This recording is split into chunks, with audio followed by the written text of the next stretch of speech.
What's going on, everybody? Welcome to another episode of the Viall Files Bachelor Recap and Hot Goss edition. I am your host, Nick, joined by my producer, Krissy. Krissy, how you doing?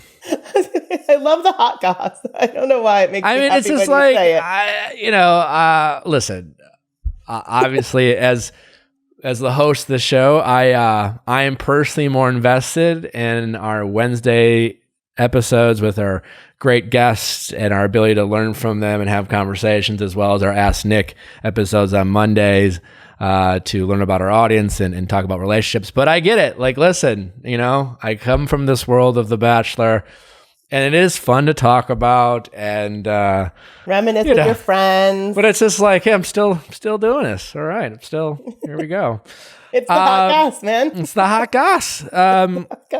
We got a nice little lineup. We thought we'd do it as a little differently, being obviously recapping Kaitlyn's season, of which I was a big part of, as well as my dear friends Jared Haibon and Tanner. What the fuck is Tanner's last name? Tanner Tolbert. Fuck. And then I actually asked my friend Brett Vergara to come back. For those of you who don't know, Brett is a Bachelor superfan. He helped us recap Listen to Your Heart, but he's also was a big part of the diversity initiative that you saw last week that floated around Bachelor Nation and got talked about, getting a lot more diversity within Bachelor Nation. It was signed by myself and, I don't know, what is it, up to 80,000 signatures now. And then 3 days later, they announced Matt James is the first Black Bachelor, which, I'm sure they had conversations before, obviously the timing was what it was. And I certainly believe that initiative played a role. And I think that, goes to show that, the people can influence real change when they make a concerted effort. So I wanted to bring Brett back on to share a little bit about that initiative. And we're going to talk obviously about the casting of Matt. And, obviously congratulations to him. And then just go down memory lane with my dear friends, with Tanner and Jared, whoever the fuck. I mean, my dear friend Tanner. I can't remember his last name. I was like, what's Tanner's last name? Fuck, I don't know. Anyways, let's just get to it. Guys, thanks for joining on this very special reunion. Very exciting. Of Kaitlyn's season. I'm definitely looking forward to talking shit to you two, Jared and Tanner. I mean that. And talking about some of the things we watched tonight or last night or whenever we watched it. But before I do get into that, let's talk the first Black Bachelor ever. We brought our good buddy Brett on because Brett is one of the brainchilds behind the diversity campaign or diversity initiative that you saw around Bachelor Nation this past week. And, who knows how much of that played a role in them announcing Matt James this week. But to say it played no role would be probably inaccurate and insincere. So I thought it would make sense to have Brett on and obviously maybe shed some light on that initiative and who was really behind it. And listen, we're experiencing a lot in this country in terms of a society and with the protest. It just goes to show that when people rally behind a great cause, you can make a difference. That's undeniable to have this campaign and this initiative come out, and then 4 days later, literally, we're casted the first Black Bachelor. So props to you, Brett. But I wanted to just have a discussion with you guys, and maybe Brett, you could, tell us how this all started. Jump on in, and your initial thoughts, and then we'll kind of get into the casting itself. Yeah, sounds good. Well, first off, thanks for having me. It's funny now meeting Tanner and Jared through Zoom because, we're familiar with each other just through the Twitter sphere, but pleasure to be on with y'all. But yeah. Bye. Oh, yeah, thank you. All the memeage. Oh yeah. But yeah, no. So as for the campaign, it's the Bachelor Diversity campaign, and yeah, it's been a very wild experience. You know, I do want to, and we'll get into this, but I'm definitely not the only one. I think there has been some like confusion in the press about it. It's like, oh yeah, Brett started it. Brett is like the sole brainchild, because it's mainly been me screaming about it in either on Twitter or in the DMs, Nick's, yours included, to try to get it pushed by as many contestants as possible. And, you know, I really got to thank you and all the other, you know, contestants who shared, just because I know it's a very dicey situation. You know, you're all part of this franchise, and it doesn't mean that you can't be critical of it, but there is that hesitation and not really knowing what you should do, all that. But, you know, again, really thank everyone for their support in that. But yeah, no, so it actually started in a Facebook group that I manage. It's called Brett's Bachelor Buds. We mentioned it on Listen to Your Heart recap last time. Sure. So it actually started with this woman, Chloe, and she was just very frustrated with this franchise that, you know, she loves, that we all love, that brought us all together, whether it's in this Facebook group that I have or on this podcast. You know, we just wanted it to be doing a better job, right? Like, I think it's easy to acknowledge the steps the franchise has tried to take, whether it's with Demi and Christian's representation of their relationship on Paradise, you know, whether it was casting Rachel as the lead years ago. But I think we can all acknowledge that they're not doing enough. We're all just venting in this Facebook group and coming up with ideas that we'd like to see. And then Chloe as well with some other people. I'd actually love to shout out their first names really quick, because I do want them to get credit for the amount of work that they've done here. I'll just do first names just to keep it simple, but we've got, well, me, you know, we're here. Hi. And then we've got Ayana, Rhea, Chloe, Emma, Lauren, Sam, Rosie, Lee, Tamiko, Daniela, Hannah, Anna, Ariana, and Rachel. So I've just been really inspired by these women coming together, and some of them are PR professionals, some of them are visual designers, some are marketing specialists, and they just, yeah, a lot of them, like, they're not in media. You know, I don't think we have anyone really in media, or no one who's like covering the franchise as their job by any means. But yeah, they just wanted to put this together and try to make a difference. And then once I saw them actually putting a Google Doc together, I was like, oh shit, like they mean business here. And they started getting on my radar a bit more. So then at that point is when I jumped in. I was like, hey, this is really great. I'd love to help in any way I can. What can I do? So then we went over, you know, we were probably at like 6 or 7 asks in the petition at that point. And we just wanted to keep adding, because at first we were focused on on-screen representation, which matters, you know, it really, really matters a lot. But at the same time, we wanted to address that that's not enough. You know, like we've had on-screen representation, Nick, on your season, as we talked about, and that was great to see. We've had representation with Rachel, but we don't want this to be half-assed or just kind of like checking a box and then we're done, because there's a lot more to it. So we wanted to include things like having more BIPOC producers, casting, post-production, literally everyone, just to feel that those contestants were supported. Also, I know that we're throwing out BIPOC a lot, and some people might not be familiar. That's just Black, Indigenous, people of color, just to be a little bit more inclusive of a term.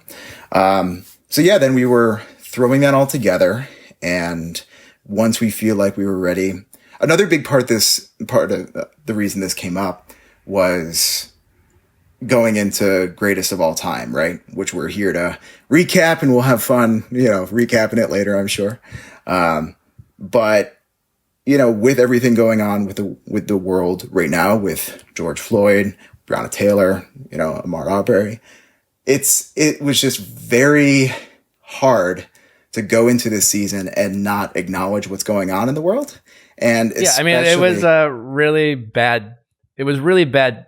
It was dumb luck and bad timing to have this go on. Obviously, they decided to do this to highlight your greatest seasons. And given that every single lead that they ever had was white, other than Rachel, it just the optics don't look particularly great. And then you have Rachel's season not be part of that recap. Now, logistically, and I don't know why The Bachelor doesn't just say this, but they don't have, I don't know how the licensing works, but they don't have the licensing to have Rachel's season be part of the lineup, which is also why you're not seeing Emily Maynard's season, which because clearly that would be easily in one of the greatest of all times, and they're not airing that, and it's a licensing issue. That's really interesting. That's what I heard from multiple reliable sources. I mean, that could potentially might not be true, but I'm pretty sure it is. I've heard that floated around. So they don't even have the ability to do that.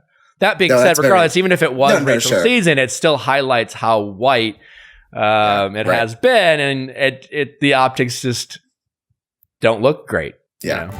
Well, we live in a digital world, people, and obviously we're always looking for great and efficient ways to put out exemplary content. I don't even know if I said exemplary right, but I'll tell you what, Issue is a new platform that I am starting to use for Natural Habits, and I'm really excited about it. So listen, if you're creative, you know the drill. You get done editing something, maybe you re-edit, and it's perfect, it's ready to go, but now you want to put it onto all the platforms out there that you might be utilizing, like Facebook, Instagram, and so on and so forth. And with Issue, you can make it once, and it's ready to post everywhere, no matter the platform you have. So obviously, this is a perfect application for any young or small business that's looking for easy to use ways of getting digital content out there. I'm really excited about it. Once I heard of Issue, I thought this is exactly what we need for Natural Habits, and even for your individual user. People who just want to push out a lot of content. Maybe you're one of those people who writes a lot of poems out there. You just want to push it out to all your platforms. Issue is the way to go. It's perfect for marketers, designers, educators, publishers, salespeople, or anyone who just wants to make eye-catching content. And best of all, it's free when you get started with Issue. Go to issue.info/VIALL to sign up for your free account. That is ISSUU.info/VIALL to sign up and let them know you heard about it on our show. Remember, that's .info, not .com. Go to issue.info/VIALL to set up your free account today. We all want to do the right thing to keep our bodies healthy for a very long time. I know I do. And so I'm always looking to nourish my body with things that make sense for me. And Ritual is doing the same thing for you women out there. I mean, they don't give a crap about me, but that doesn't matter. They're doing amazing things when it comes to multivitamins for women. And they're the experts. Ritual Essentials has the nutrients most of us don't get enough from our food, all in their clean, absorbable forms. No shady additives or ingredients that can do more harm to your body than good. And again, it's specifically designed for women. So yeah, I got it a few weeks ago and I started taking them. I take 2 every morning. And it's easy capsules. They actually are made specifically so you don't get your stomach doesn't get upset. But a lot of people keep asking, how does it make you feel? And when do you start feeling different things? And I have to tell you, even after just 1 or 2 weeks, I already have a happier mood. My energy is able to maintain a little bit more. And it's just some of the bonuses of being able to improve your long-term health for it. Is it part of it just knowing that you're taking care of your body? Is it just it's important to know that I'm getting nutrients that I didn't know I wasn't getting from my food. So better health obviously doesn't happen overnight. And right now, Ritual is offering my listeners 10% off during your first 3 months. Fill in the gaps in your diet with essentials for women, a small step that helps support a healthy foundation for your body. Visit ritual.com/VIALL to start your Ritual today. That's 10% off during your first 3 months at ritual.com/VIALL.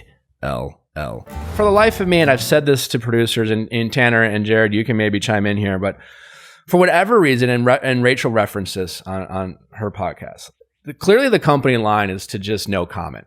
Literally everything. They just never comment on anything,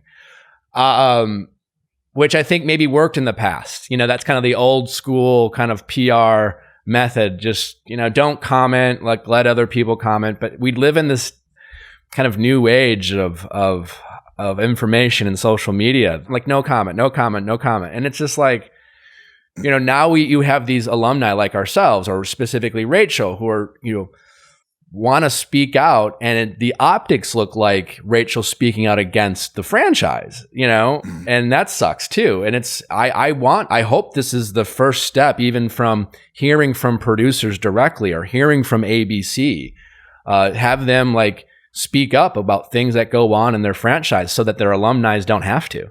Quite honestly, it's an annoying burden. Yeah. I think this initiative will set changes like that, just with public statements, and it'll make deeper changes, because I do think maybe Matt James was on the radar to be the lead this upcoming season. For sure. Until maybe the whole cameo Claire thing maybe blew up that storyline. We can get into that later. But I do think that this, instead of them just slapping a Band-Aid on it once a decade and throwing some lead out there of a person of color, this will actually maybe dictate more true changes for casting every season, plus, like you said, behind the camera employees as well. So, maybe it's a blessing that it had to happen this way, because it'll actually institute deeper, real change instead of just a, here's a once in a decade kind of thing. Yeah, sure. Well, that's the thing too. It's just, and Rachel was really appreciative of the statement, and it was nice to see. And you're going to have, we can get into the casting of Matt James. It didn't come without its critics of, too little, too late, and listen, you just got to start somewhere, right? Yeah. And I think you all agree that like if the casting of Matt James is just kind of an appeasement, then it's not. That sucks, and that's not okay. And if this is a one step of more to come, then it's. You got to start somewhere, right, and let's see where it goes from here. And I think Bachelor Nation and the alumni and some of the producers and its fans need to hold the franchise accountable going forward. To make sure this. Yeah, I think we live, like you guys said, today in a world where people are going to be held accountable, and the executive producers put out a statement because they felt like they needed to say something. They couldn't hide behind the television show like they've done so many times. And that goes not just with Bachelor, but with everybody. I mean, how many times have you seen white silence is violence, and it's just in today's world, you have to speak out about your views because you can't be silent anymore.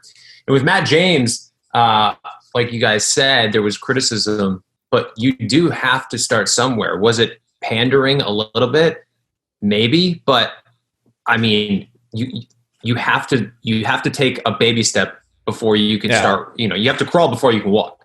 And I think it also, like Nick said, it was a very good step in the right direction to not only just cast Matt James as the Bachelor, but also have a public statement from all the executive producers criticizing themselves and realizing that we all have to do better. Yeah, I think that was as meaningful as even the casting of Matt James this week. I mean, quite honestly, I would have just liked to see that statement first and the acknowledgement. Even Rachel mentioned she was kind of critical. The timing seemed a bit odd. I mean, I woke up, I'm on the West Coast, and everyone's like blowing up my phone, and it's just like, yeah, your first thought is like, wow, they really got ahead of this. It's just like, I mean, like, thank you for doing this, but you didn't have to do it in 3 days. Yeah, right. I mean, like, they're not filming at least at the earliest September, Yeah. So that part is like, okay, I mean, thanks, but all right. Yeah. It's very jarring for sure. I think we're going to have a better feel about the casting of Matt James in a couple of years. Because like you guys said, we'll figure out, okay, is this the start of change, or is this a one-off? And the only way we're going to really find out is what lies ahead, and keeping the Bachelor franchise accountable and keeping themselves accountable, not just a one-off statement being like, hey, we're going to learn and we're going to do better, but actually, implementing those values. Shavings make a pile. We all know they do. And NOOM believes in that more than you can imagine. Listen, we've talked about NOOM a lot. I love it. It's great. They are giving you a bunch of information to help you meet your health and wellness goals. It's a very easy and convenient app that you use. And if you just use it for 10 minutes a day, you're going to get a ton of information and great best practices and habits of how to have a better and healthier life, and diet. Listen, it's a very convenient app that gives you great habits, great information. If you just use it 10 minutes a day, you're going to get a ton of information to help you meet your fitness and wellness goals. Noom is also great because they teach you the psychology behind the decisions that you make, and they help you keep track of everything from workouts and steps to analyzing your diet and recommending healthy recipes. No food is good or bad or off limits. Noom teaches moderation and can be used in conjunction with many of your pre-existing popular diets, wants, and needs. So you don't have to do it all in one day, people. Like I said, shavings make a pile or small steps make big progress. Sign up for your trial at Noom. That's NOOM.com/VIALL. What do you have to lose? Visit Noom.com/VIALL to start your trial today. That's NOOM.com/VIALL. Without question, the easiest way to make myself feel better, honestly, in every aspect of my life is making sure I'm hydrated. No joke. It's amazing what hydrating your body does for both your emotional, mental, and physical energy and your skin. I mean, listen, I have great skin, 100%. and I like to think it's because I hydrate. And I've been doing it a lot more with Hydrate Spark because, honestly, I'm just forgetful. I drink too much coffee and other things, and just having my Hydrate Spark water bottle as a reminder that I need to be drinking just water. And they make it super easy. My Hydrate Spark water bottle, it connects with a very user-friendly app. It helps remind me. It lights up whenever I need to drink water. It tracks it. And quite honestly, I feel much better. I have more energy. I wake up feeling more refreshed. I sleep better. It's truly incredible what just drinking water can do for your body. And they make it super easy because, honestly, since having my Hydrate Spark water bottle, my intake not only has gone up, but it's stayed way more consistent. Because sometimes I have these initiatives where I drop off when I'm not, I'm like, I'll do this for like 3 days, and I don't do that. But ever since my Hydrate Spark has been by my side, I am rocking and rolling. So to order and get your own Hydrate Spark water bottle today, go to hydratespark.com/VIALL for 20% off your first order. Hydrate Spark is spelled with an I, so that's HIDRATE spark.com/VIALL. Again, that's hydratespark.com/VIALL for 20% off your first order. I was thinking about this yesterday because with the announcement of Matt, a name that got brought up a ton was Mike Johnson, right? Well, why not Mike? I mean, did they not Matt James not even on the show? He's Tyler's friend. I mean, yeah, he's built this following via Tyler, but like Mike was literally on the show. Yeah. I don't know. What are your thoughts on that, Brett? I mean, now you've been a big Mike supporter. I mean, do you think in terms of looking back, was it Mike, or it was just like, he's like, let's just get a person of color, and he seems like a great guy. Yeah. From where we were coming from, I mean, I've met Mike. He seems like a great guy. Would have loved to see him as Bachelor, but we also didn't want to hinge like our messaging on like, it better be this person. Cause we also realize that there's so much we don't know. I wasn't even fully sure if Mike was in a relationship or not. There's all these things. So we didn't want that to be messed up by hitching our wagon to one person.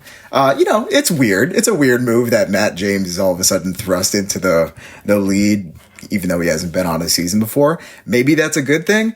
Who really knows? This is all really confusing. So I'm trying not to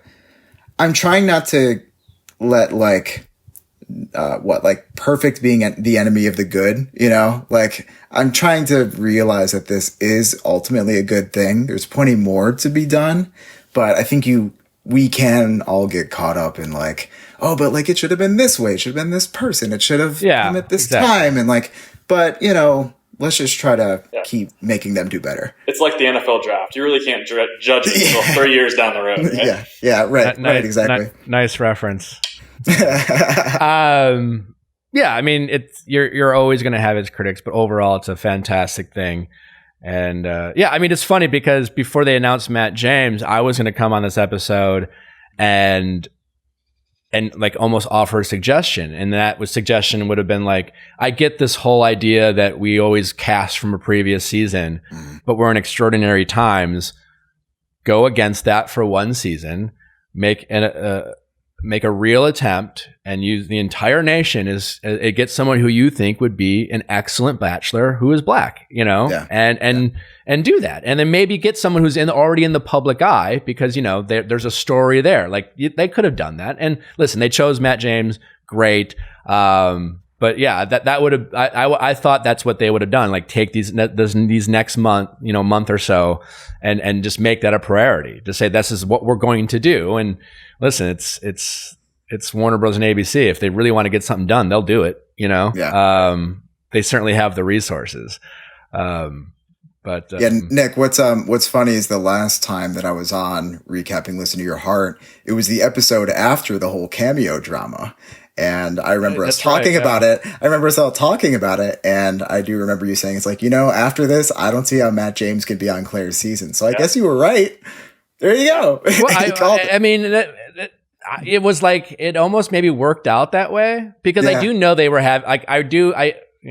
I was curious myself and they couldn't tell me much, but they were just like, yeah, we're having a lot of conversations about it. Right. Yeah. And my guess was we really loved Matt. We love Matt. We want him to be a part of this franchise, but man, if that didn't put us in a tough spot as it relates to Claire, right? Yeah. I think that threw a wrench in it. I think honestly they're playing because I know Nick, you tweeted that Matt would be a great Bachelor choice. Me and Jade actually had private conversations as soon as the casting list came out. We're like, I guarantee Matt's going to be the next Bachelor. Yeah. It felt like it was going that way. I first met Matt was in New York, and Tyler invited me to this kind of ABC tour thing they were doing, right? And then obviously Matt was there, and I'm just like talking to these guys. I just met him, and I immediately was like, dude, you got to get him on the Bachelorette because he would just be great on the Bachelorette, and if all things worked out, he could be the first Black Bachelor, So well, we can thank Cameo maybe to this too then, because honestly, that may have sped it up. Because how do you make him the Bachelor if he gets on there for a week or two and it has this like clash with Claire and it's weird? You can't, it's right? not a good storyline. So you can't. And no, I agree. I was talking to Ashley about it last week, and both of us were like, I wonder, because they were going to cast a Black Bachelor. Obviously, that's what we all felt. I was like, I wonder if they're just pull Matt James from Claire's season and put him as the Bachelor, because he can't go on Claire's season anymore, right. And people want to see him. And then bada bing, bada boom. It's one of those things. I think sometimes the Bachelor often gets criticized, and I think fair too. Sometimes is, it's like when they put themselves in these situations and they try to fix it, they almost try to fix it, too fast or too quick. Then it's just like the reality TV playbook, right, is to use everything, right? Whatever it is, whatever the topic is, let's use it, right? This is what's bothering you. Let's talk about it. They'll record it and then they may decide to use it or not use it. But sometimes it's just like, all right, we don't need to, I think you even had that in your initiative, Brett. Like you don't want them to almost exploit these kind of the racism that goes on as a way to like get compelling TV. And I would agree. To be the first Black Bachelor is a huge responsibility. I know even Rachel, she's asked questions and, people go to her for all these things. And that's going to now shift a little bit more to Matt. Like, let Matt enjoy his season and let him be the Bachelor as well. Like, have this experience and not just be... It needs to be about all his other good qualities, too. If it's always just about his race, then I think that takes away from it. And it needs to be a part about his race. It'll be obvious, what's going on, but it also just needs to be commonplace that he's a great guy with all these great qualities and let the show go on as normal. You have to bring awareness, but you can't shine a spotlight on it the whole time. What will be interesting too is that, and I, as a former Bachelor, forgetting about all the things we just talked about, you always feel like they're not really casting for you, right? They're casting for the show, right? And part of that is just timing. They make their last minute decisions on who the lead's going to be. Casting is a year-long process, so they have these women or men given on the respective season, and you're just like, I have an expectation of getting engaged, and you're not looking for me. And yet here you are casting Matt James in June.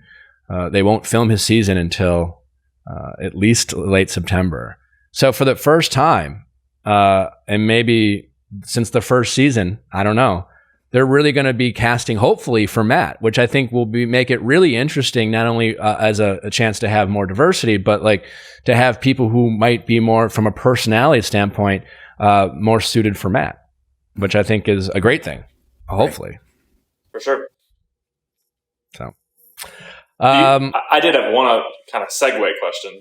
Do you think Claire is upset did you see that she made a statement about? Did she? I was not made aware that they made this choice at all, and she didn't say she was upset, but it seemed like she was just like a little miffed by it. But probably, I don't know if it's really Claire's place to be notified. I mean, she is the Bachelorette, and that's great, but she's not a producer. She's not a part of production.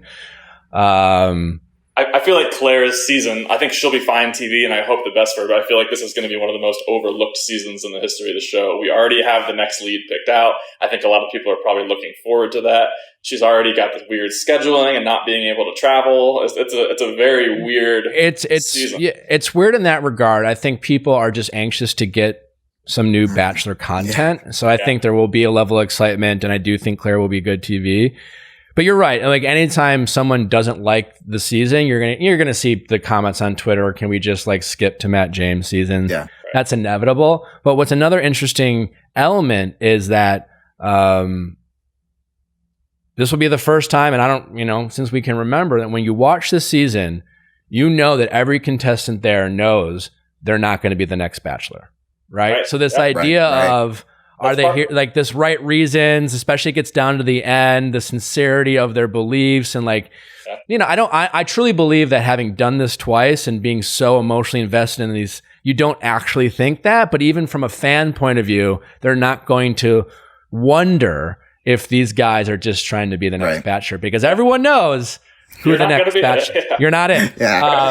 And that is an interesting wrinkle. It is an interesting wrinkle. And just to comment on the Claire thing, it was I just read the article. It was a source that said that. Claire didn't say that. It was just a source says Claire was not notified that Matt would be the next Bachelor, and so I mean, thanks for clarifying that. But I hope that her experience is as good as it possibly can be. It's just as a fan of the show, it is a weird wrinkle because obviously part of the fun is watching who Claire will end up with, but part of the fun is always like, oh, I wonder who's going to be the next lead. Like that's also exciting for the fans, but hopefully she does good, and then hopefully Matt's is good as well. So. Well, we want to congratulate Matt, obviously, on being the first Black Bachelor and being just the next Bachelor, and just to the show. Hopefully, this is just a step in the right direction, and we will see. Shall we segue to? I gotta say, did you guys watch Sean's Greatest of All Time episode at all? I saw like the first half of it. What did you I was think, watching Brett? part of it. I was watching part of it because I was a little focused on, all that. But I'll be back on board this week. I only asked because, listen, we were on this season, so we watch it with a little bit more like enthusiasm. But like the recap of a season, it was like it's hard to just get invested. But it was a reminder after watching this just how good overall Kaitlyn's season was from just a drama standpoint. There were just a lot of good stories. I know, Brett, you didn't watch Kaitlyn's season when it first aired, but what were your thoughts? Like, did watching this recap make you want to go back and watch it, or did you feel like entertained by it? Like what I'm kind of just curious of the overall thoughts of just the format of how this whole series is working out. Yeah. I mean, if anything, I'm really the target audience for this spinoff. It's just educating, Bachelor viewers who got on, after a certain point. Cause, I started with Paradise of 2016, so Nick, you were the first Bachelor season I saw. And Jared, I saw you on Paradise there. Tanner, I've been able to see you at all. So I got to go back. You still won't see him after Monday night. Me and Kaitlyn didn't have a lot of connection. Fair but enough. They referenced your ability to narrate what was going on in the house. Yeah. That's all I was good for that season, but I had fun. Yeah, and you did drag Nick for a second there too when he first showed up. So you had your moment. Yeah. Well, these guys were fucking assholes to me. I felt like after watching after this recap. Hold on, let me comment. You gave him the nastiest look when he walked in that room. And it was not only that, there was a close-up of the nasty look that you gave him when you walked in that room. Even Ben... It's your arresting nothing face. even the great Ben Higgins, a super sweet, nice guy, was just like, fuck this guy. What did Ben say? It's just like, how desperate can a guy be to show up in New York? I'm like, how is this desperate? Like, I'm the only one here who showed up for Kaitlyn. So fuck you guys. Tanner had the line with the "Here you are for your 16th." Yeah, I know. I have a comment on that. So I made that comment, 16 minute of fame. Little did I know Nick would go on to Paradise, be the Bachelor, and here I am 5 years later on his Bachelor podcast. I'm like, oh goodness. He's on his 37th minute of fame right now. Yeah.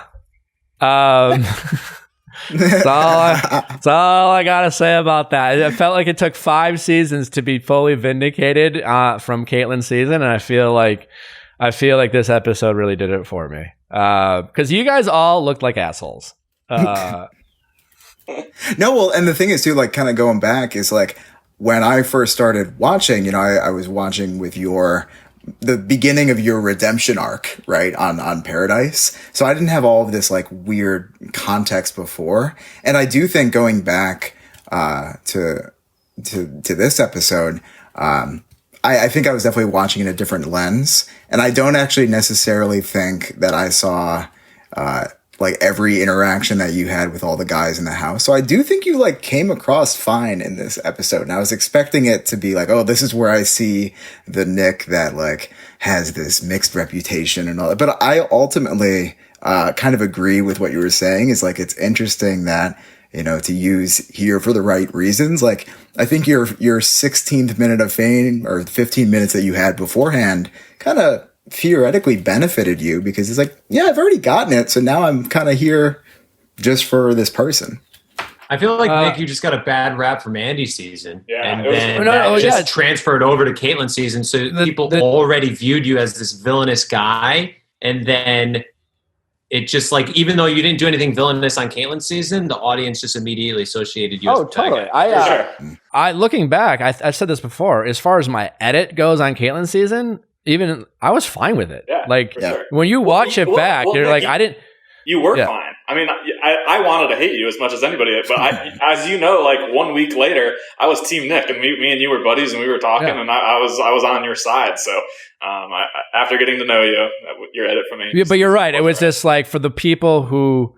That's when I went from being the villain to polarizing, because a lot of people watched Kaitlyn's season and thought, wait, I know I'm supposed to not be rooting for Nick, but I feel like I am. And so yeah, the arc kind of started leading into Paradise was towards the end of the season. I think it was pre-beard Nick versus, I think the beard is what changed. Yeah, you really saw the evolution. You saw I got a tan, I grew a beard. So by the time I'm at like the breakup, I was like, you know, this is the beginning of the new me. Yeah, it's all the beard and the tan, man. My fucking haircut throughout that whole your hair. Look, you started rough at the beginning, but by the end your hair had it together. It was getting better. It was still, but I still did this thing where I wore it like weirdly high in the back, and it had like these like 2 horns sticking up. I don't know what the fuck I was doing. I don't get it.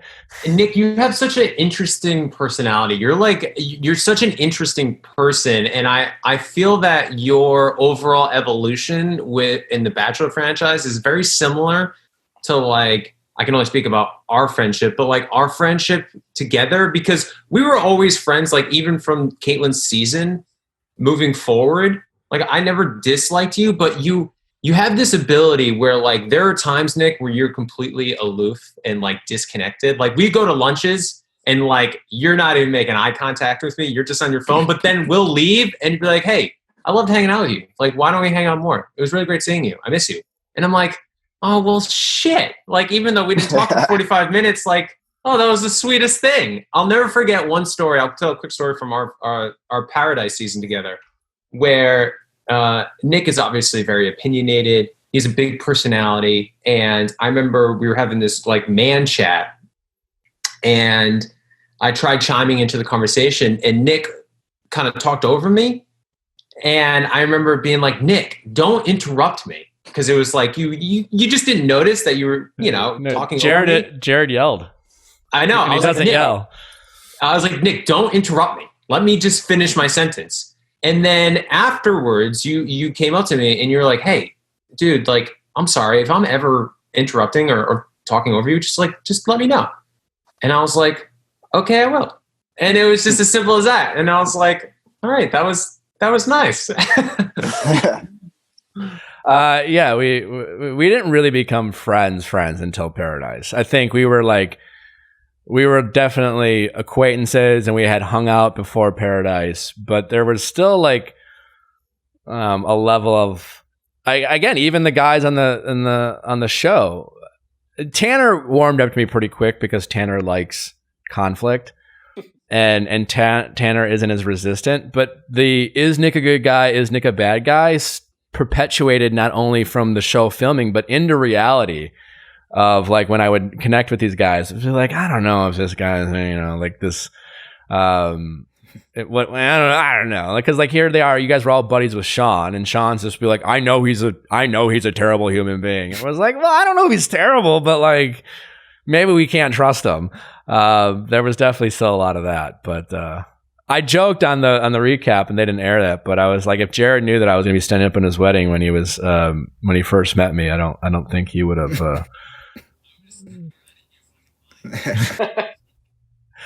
By the way, Nick, thank you for coming to my wedding. Tanner. Blame my baby. Yeah. I loved when they were showing the beginning of the season, and it was like night one. The Ryan McDill night. Oh yeah, they didn't even touch that. But just Becca with Kaitlyn and Britt. Jared, they aired Jared the most Jared line of all time, who was when they aired Jared going, I mean, when I talk with Britt, I want to pick Britt, but then when I talk with Kaitlyn, I like her too. And I'm like, oh my God, that is so fucking Jared. Just I'm a little indecisive in life, unfortunately. Decisive and like super agreeable and just pleasant. So I had a question rewatching it. So do you think we would even really know you if Britt had won?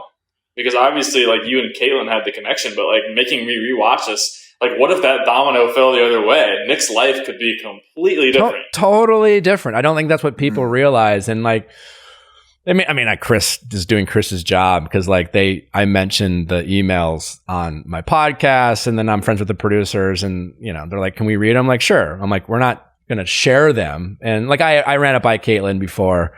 I even like said, they might talk about it, and she was cool with it. But, it was more like, yeah, it was like, it was all Kaitlyn. So like the plan was in my head that if you guys picked Britt, instead of flying back to Vancouver, she was going to be like, just send me to Chicago. I don't know if that actually would have happened, but in my head, like that's what we had talked about. There's no fucking way I was coming on for Britt. And in fact, it was going to be like, yeah, sign me up for Paradise.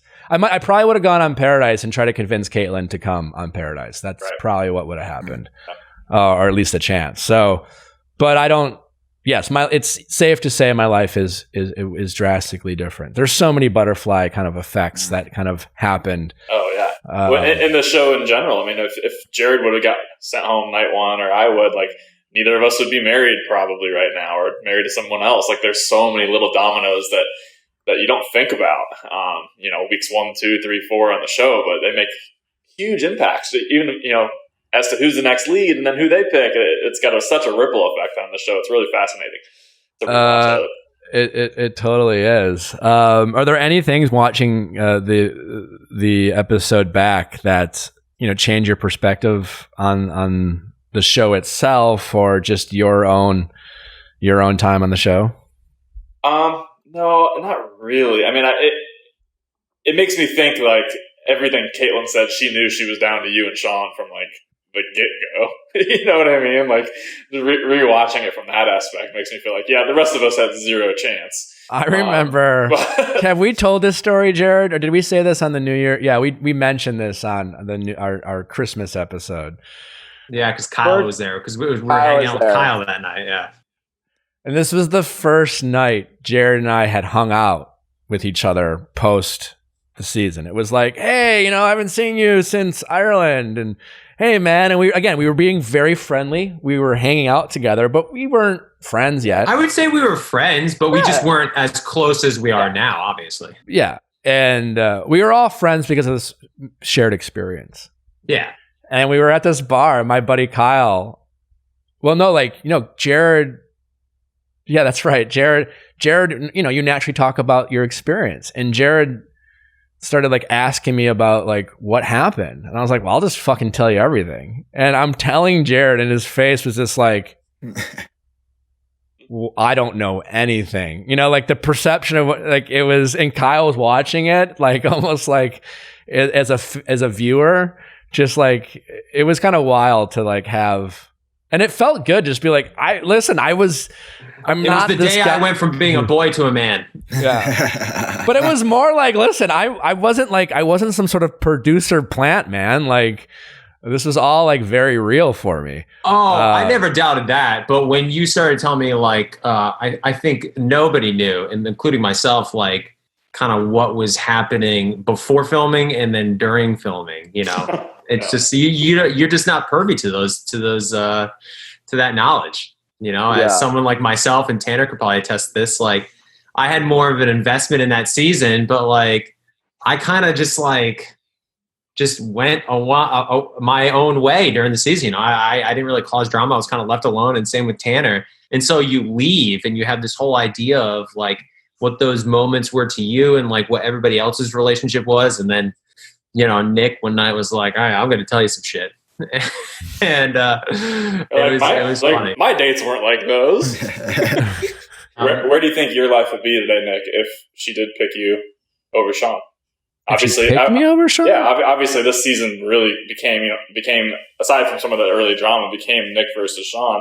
Do you think you'd be living in LA? Do you think you would have gone somewhere else? Do you think you'd be married to Kaitlyn right now? Yeah. Do you think you No, I don't. No, I don't think we were compatible. I don't even think we would have lasted half as long as her and Sean did. But that's just my guess. So yeah, no regrets there. Like I said, I actually, when I watch this back, as I mentioned to Chris, I actually have nothing but great memories. You watch when I watched it back, it was, I have a hard time not only remember that guy because of his terrible haircut, but even just my ability to emote, and express myself. I haven't seen that guy in a while, so it was kind of almost endearing for me to because again, when I said it and when it all went down, I was just being as vulnerable and as raw as possible at the risk of you guys hating me and getting a bad edit. I was just this is who I am. And so even the breakup, it's all good memories now. It's all great memories. I think back and have a really positive memory about the experience because listen, at the end of the day, Kaitlyn made the right decision. So it's all very positive now. I don't that breakup was my best TV moment, It was good. I don't think I could have done better. It was more than just a moment for me, Kaitlyn. And that was I don't even remember saying that, I remember watching it for the first time because that was a long breakup, but it was even longer in real life. I'll never forget because I was just and Kaitlyn did me such a favor that I obviously didn't appreciate till much later. Which was? Well, if she broke up with, let's say she broke up with me the same way Andy did. She didn't let me get that close to a proposal, right? Right. The morning of.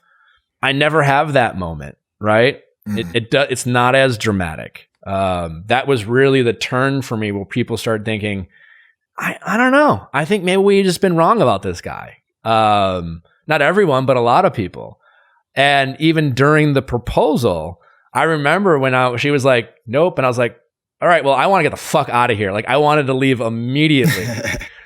And I was like, all right, cool. I just want to go, And she was like, no, I want to talk about it. I'm like, I really don't want to, And it was just such a bizarre thing because she kept saying, no, I love you. And I'm kept saying what is going on here? You're and she insisted, and I'm sure the producer said, you got to do this. You got to do this.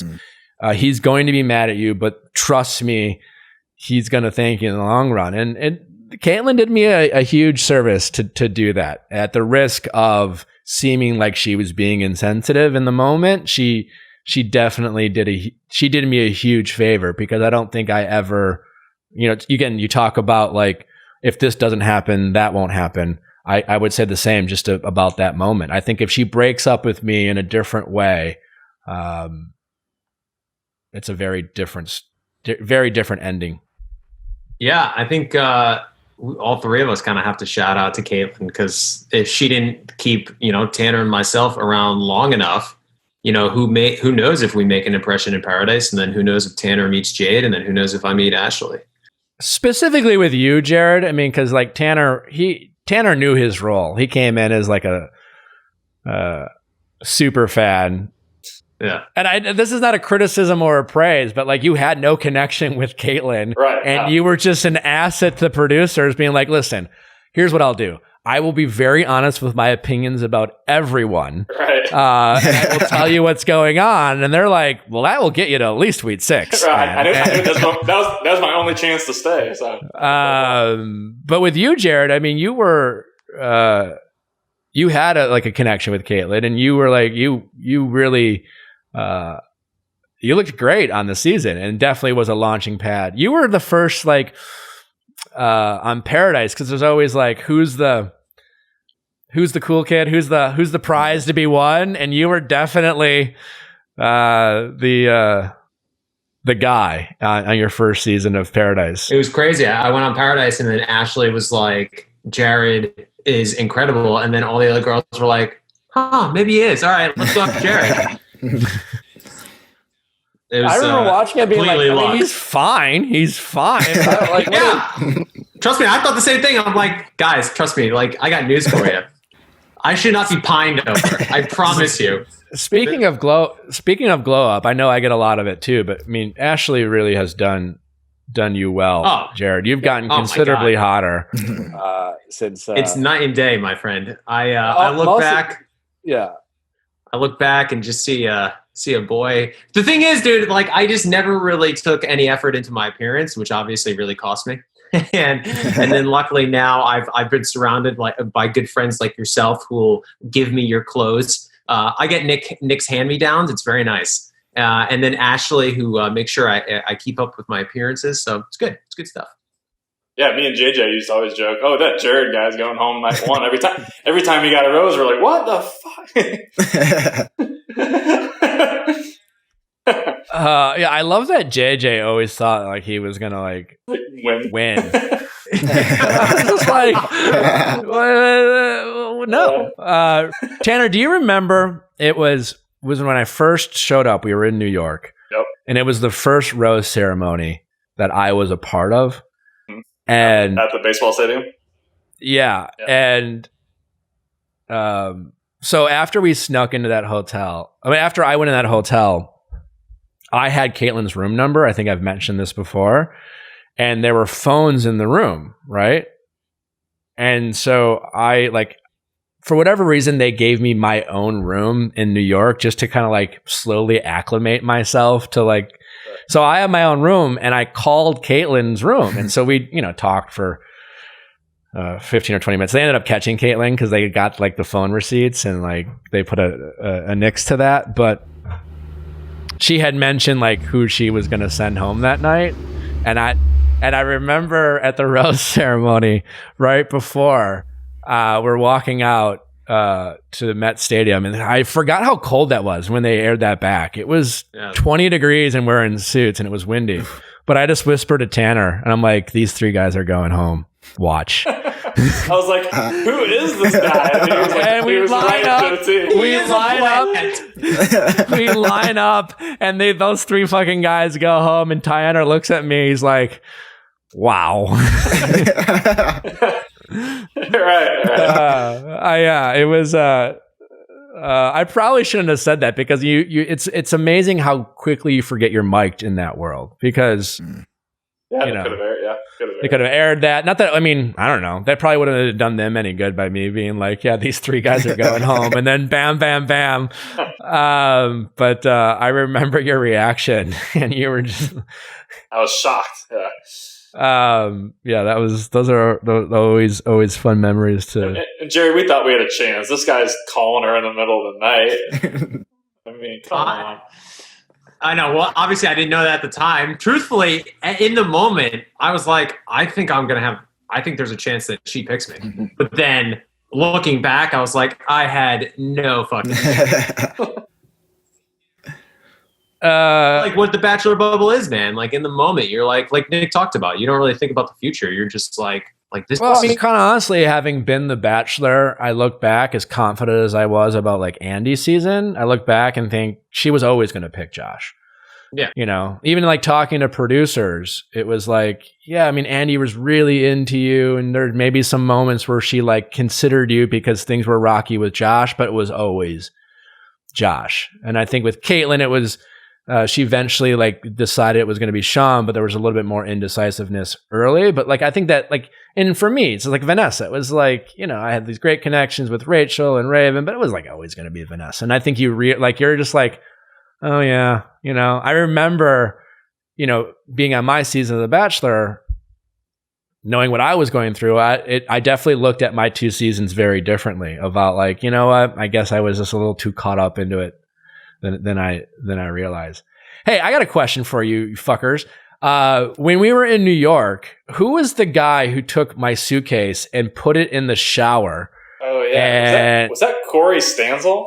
It might be Corey Stanzel. I don't fucking know. These fucking guys grabbed one of my suitcases and opened it up and just put it in the shower. Yeah, no, I remember when that happened. Yeah. And Corey Stanzel, if you're listening to this and it wasn't you, I apologize. But no, that name sounds familiar, and I'm pretty sure it was. But I'm thinking, like, for all the shit I got from you guys, like, you guys were just fucking dicks. Yeah, it was like a football locker room.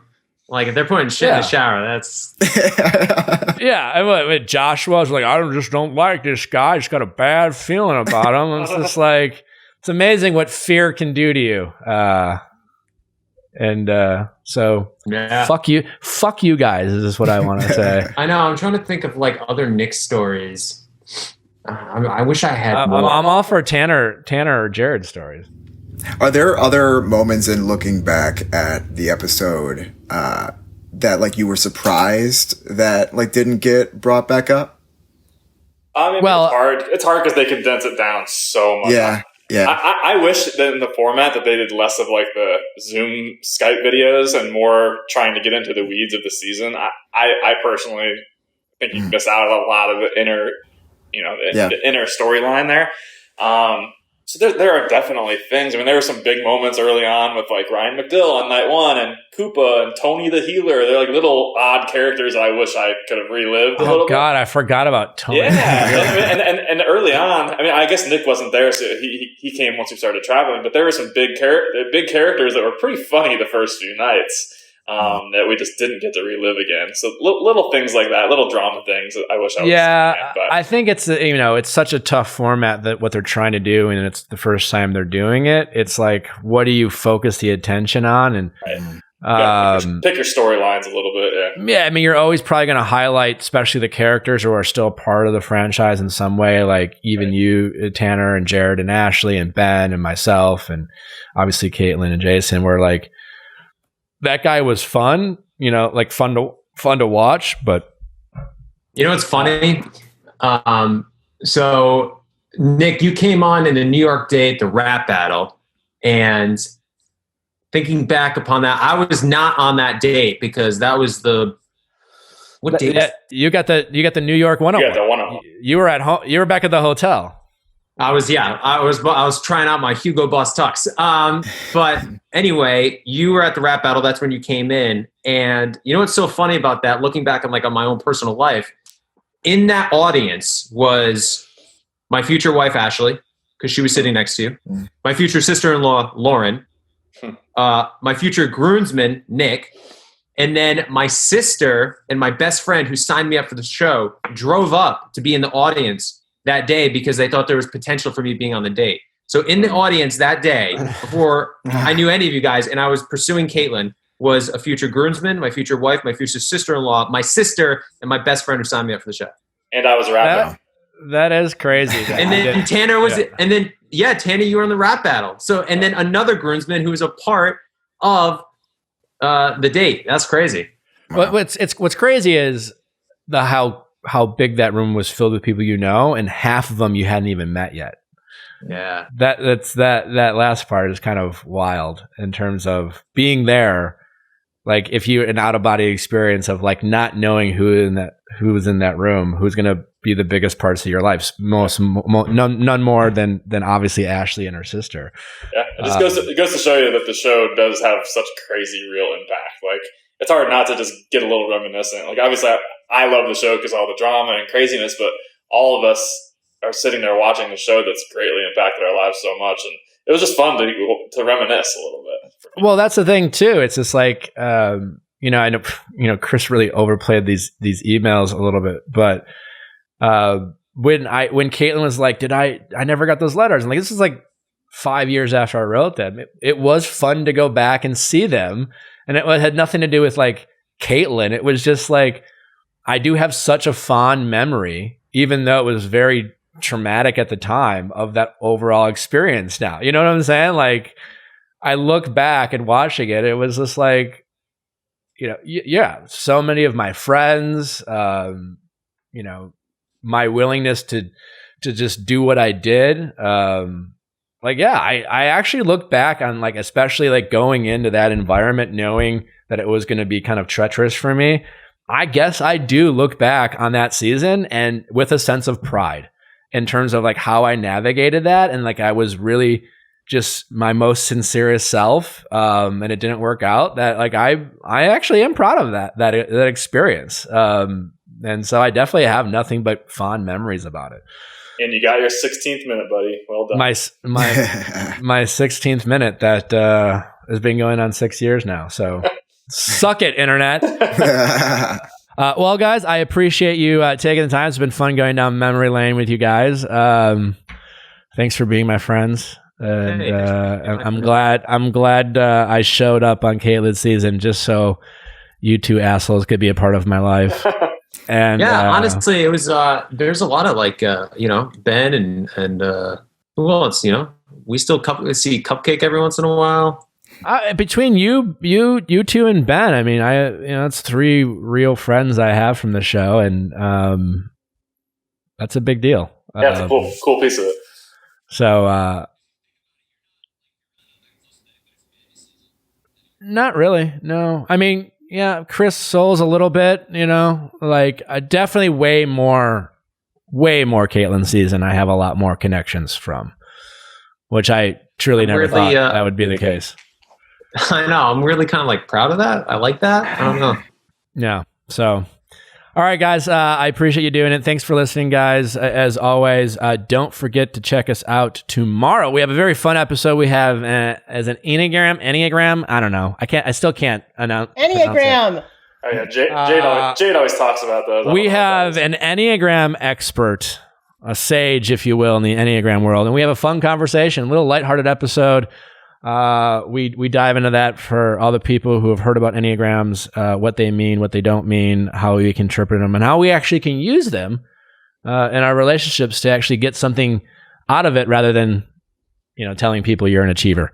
So we do that tomorrow, and I think you will really enjoy it. And don't forget to send your questions at asknick@castme.com, cast with a K. And if you're tuning in just to listen to some Bachelor goss, check us out on Monday and Wednesdays. We'd love to have you on. And until then, we will see you tomorrow.